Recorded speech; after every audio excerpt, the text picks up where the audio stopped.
తిరుమలలో నువ్వు లోపలికి వెళ్ళాలంటే ఈ బోర్డు ఉంటుంది. ఈ బోర్డు ఏమని రాసింది? మీరు హిందూ కాకపోయినా సనాతన ధర్మాన్ని నమ్మితే మీరు అఫిడవిట్ లో సంతకం పెట్టి లోపలికి రావచ్చు అని కూడా ఈ బోర్డు లో రాసింది. You have no objection for admission of non Hindu pilgrims into TTD temple provided she furnishes the declaration in the prescribe format. ఆ కాగితం మీద, ఆ ఫార్మాట్ మీద, ధృవీకరణ పత్రం మీద సంతకం పెట్టమని డైరెక్ట్ గా బోర్డు పెట్టింది. ఈ రోజు రేపు గాని నువ్వు తిరుమల వెళ్లి నీ కుటుంబంతో పిల్లా పాపలతో బంగారం కదా ముందు కొట్టించుకో. రా, వెంకటేశ్వర స్వామి వెయిటింగ్, ఇద్దరు వెయిటింగ్, యేసు ప్రభు వెయిటింగ్, వెంకటేశ్వర స్వామి వెయిటింగ్. ఇద్దరు కళ్ళు తెరిస్తే భస్మం అయిపోతావు రే, భస్మం కాలిపోతావు. దేవుళ్ళతో వద్దు. భక్తి లేకపోతే భయం ఉండాలి. భక్తి లేకపోయినా పర్వాలా, దేవుడి మీద భయం ఉండాలి. అందరికీ భక్తి ఉండదు, భయం. ఆ భయం లేకపోతే భస్మం అయిపోతామని కూడా నేను మనది. నువ్వేనా పెద్ద తోపా? నువ్వు తోపా అని అడుగుతున్నా. శ్రీమతి సోనియా గాంధీ యూపీఏ చైర్పర్సన్. ఆ రోజుల్లో one of the most powerful, is the most powerful leader. అంటే భారతదేశంలో యూపీఏ ప్రభుత్వం ఉన్నప్పుడు సోనియా గాంధీ నంబర్ 1 పొలిటికల్ గా. 28/1/1999 సోనియా గాంధీ సంతకం పెట్టిందా లేదా? సోనియా గాంధీ డిక్లరేషన్ ఫార్మ్ లో తిరుమలకు వచ్చినప్పుడు పెట్టిందా లేదా? ఫరూక్ అబ్దుల్లా జమ్మూ కాశ్మీర్ చీఫ్ మినిస్టర్ 12/11/2003 సంతకం పెట్టి వచ్చాడు కదా గుళ్ళోకి. మళ్ళీ రెండోసారి సోనియా గాంధీ 2006 25/11/2006 సోనియా గాంధీ మళ్ళీ తిరుమలకు వచ్చి మళ్ళీ సంతకం పెట్టి లోపల. మళ్ళీ అబ్దుల్ కలాం 19/3/2009 మళ్ళీ అబ్దుల్ కలాం సంతకం పెట్టి. Mohammad Jani chairperson of APLC for petition committee, ఆయన సంతకం పెట్టి. మంది మేధావులు సంతకం పెడితే నీకేందయ్యా? ఎవరయ్యా మీరు? మీరేమన్నా దేవుళ్ళకి దేవుడా? సోనియా గాంధీ మీ నాయన్ని ముఖ్యమంత్రి చేసింది సోనియా గాంధీ, ఆమె సంతకం పెట్టింది. మీరు కిస్క గొట్టం కాళ్ళు మీరు అని నేను ప్రశ్నిస్తున్నాం. Abdul Kalam president of India, ఆయన సంతకం. నువ్వు ఎవరికి వాళ్ళకన్నా గొప్ప అని మేము ఈరోజు ప్రశ్నిస్తాం. వైఎస్ వెంకటరెడ్డి అంటే రాజశేఖర్ రెడ్డి గారి తాత. కడపలో జేజి తాత అంటారు, మా ఊర్లో తాత అంటాం మేము. వైఎస్ వెంకటరెడ్డి అనే వ్యక్తి ఈయన వైఎస్ జగన్మోహన్ రెడ్డికి జేజి తాత. ఈ వైఎస్ వెంకటరెడ్డి ఒక ముఠా నాయకుడు. ఈ వైఎస్ వెంకటరెడ్డి 1925 అంటే కరెక్ట్ గా 100 ఏళ్లు వెనక క్రిస్టియన్ గా, క్రైస్తవుడుగా ఇతను మారాడు. ఈ ముఠా నాయకుడిలో మార్పు వచ్చి క్రైస్తవుడుగా, క్రిస్టియన్ గా యేసు ప్రభుని నమ్ముకొని ఇతను క్రిస్టియన్ అయ్యాడు 100 ఏళ్ల ముందర 1925. ఈ వైఎస్ వెంకటరెడ్డి క్రిస్టియన్ గా మారిన తర్వాత వాళ్ళ కుటుంబం అంతా క్రిస్టియానిటీలోనే ఉండింది. యేసు ప్రభునే నమ్ముకున్నారు. అది తప్పు కాదు. ఎవరు ఏ రిలీజన్ ని నమ్ముకోవాలన్నా, ఏ మతాన్ని ఎవరన్నా నమ్ముకోవాలన్నా అది వాళ్ళకి పూర్తి స్వేచ్ఛ భారతదేశంలో ఉంది అనే విషయం మనం అందరినీ గమనించాలి. ఓకే, జయమ్మ ఎవరు? సాక్షాత్తు వైఎస్ రాజశేఖర్ రెడ్డి తల్లి. ఆమె కూడా క్రిస్టియనే. నేను ఒకటే అడుగుతున్నా మిమ్మల్ని, ఒక్కసారి గుర్తు పెట్టుకోండి. వైఎస్ విజయమ్మ కూడా క్రిస్టియనే, రాజశేఖర్ రెడ్డి క్రిస్టియనే. రాజశేఖర్ రెడ్డి శ్రీమతి పెద్దామి విజయమ్మ గారు, ఆమె కూడా క్రిస్టియనే. జగన్మోహన్ రెడ్డి క్రిస్టియనే. జగన్మోహన్ రెడ్డి భార్య క్రిస్టియనే. జగన్మోహన్ రెడ్డి చెల్లి క్రిస్టియనే.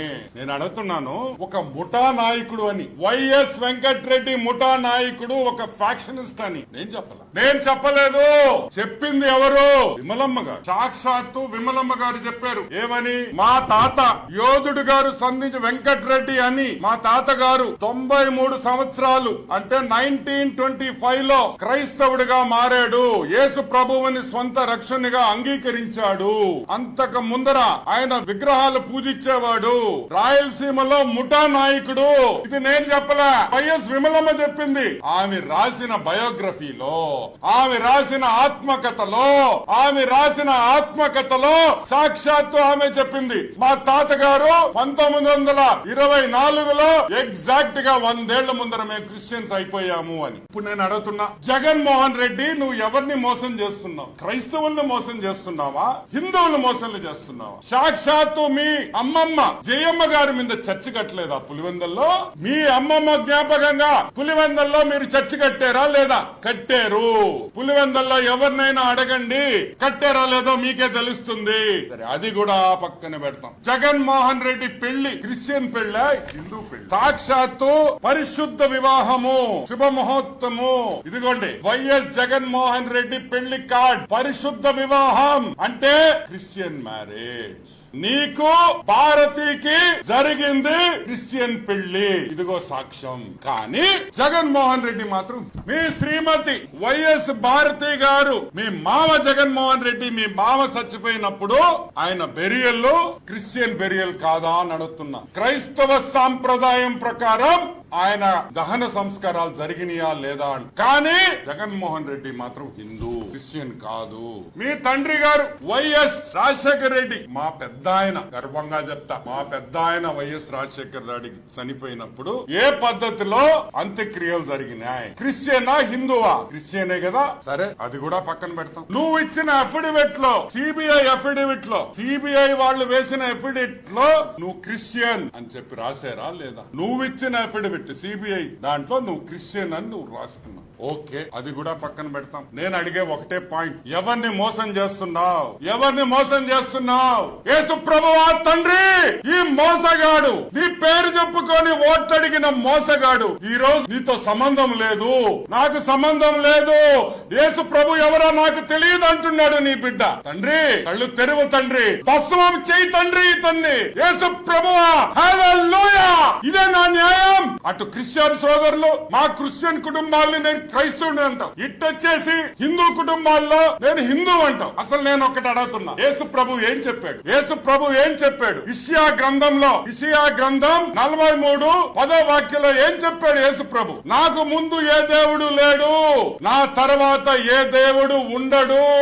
ఉంటే వేడిగా ఉండండి, లేకపోతే చల్లంగా ఉండండి, అటు ఇటు ఉండద్దు అని సాక్షాత్తు యేసు ప్రభువే బైబిల్లో రాసినారు. ప్రభు రాసిన వాక్యం ఇది. కానీ అటు వేడి ఉండదు, ఇటు సల్లంగా ఉండడు. ఇతను హాఫ్ టికెట్ కాబట్టి 50-50లో ఉంటాడని కూడా మీకు మనం చేస్తున్నాం. సాక్షాత్తు యేసు ప్రభు చెప్పిన మాట నేను చెప్తున్నా. ఇతను దానికనే ఇతను హాఫ్ టికెట్ అనేది. ఎందుకంటే అటు ఇటు కాకుండా ఉండే వ్యక్తి అని కూడా మీకు మనం చేస్తాం. ఎనిమల్ ఫ్యాట్ కలిపారు అనే విషయం చాలా హాస్యాస్పదం అండి. ఎనిమల్ ఫ్యాట్ అంటే పిగ్ ఆయిల్ కలిపితే it is non sensical. The price of the Pig oil is about 1400 rupees A kilo. 319 రూపాయలు కిలోకి 1400 రూపాయలకి అడల్టరేట్ చేస్తారండి. నువ్వు రాగి అని చెప్పి అమ్ముతుండవు, రాగి బింది అని అమ్ముతుండవు. రాగి బిందెలో గోల్డ్ అడల్టరేట్ చేస్తారా, మిక్స్ చేస్తారా? పోనీ గోల్డ్ దానిలో రాగి కలపచ్చు. 319 రూపాయలు ఇచ్చే నెయ్యికి 1400 రూపాయలు అయ్యే కిలో అయ్యే ఎనిమల్ ఫ్యాట్ కలిపారంటే అసలు ఇది తల్లో తెలివి ఉండే ఆలోచనేనా? ఎవరు కూడా మేమేదో అపచారం చేశామనో, లేకపోతే జంతువుల కొవ్వు కలిసినటువంటి ఆహారం తిన్నామనో ఎవరు కూడా బాధపడాల్సినటువంటి అవసరం లేదు. ఇది జంతువుల కొవ్వు కలిసినటువంటి ఆహారం తిన్నామనో, జంతువుల కొవ్వు కలిసినటువంటి ఆహారం తిన్నామనో, జంతువుల కొవ్వు కలిసినటువంటి ఆహారం తిన్నామనో, పోషకాహారం లోపం ఉన్న ఆవులు నుంచి వచ్చే పాలతో తయారు చేసే నెయ్యి. అంటే గ్రామాల్లో మన అనేక పశువులను మనం చూస్తాం, అవి చాలా తింటాయి, తినొచ్చి పాలిస్తాయి. ఆ విధంగా ఆవుల నుంచి వచ్చే పాలతో తయారు చేసే నెయ్యి వల్ల, అలాగే ఆవాలు, అవిసెలు, పామాయిల్ లాంటి వెజిటబుల్ ఆయిల్స్ వ్యర్థాలు ఆహారంగా ఇచ్చే ఆవుల నుంచి వచ్చే పాలతో తయారు చేసినటువంటి నెయ్యి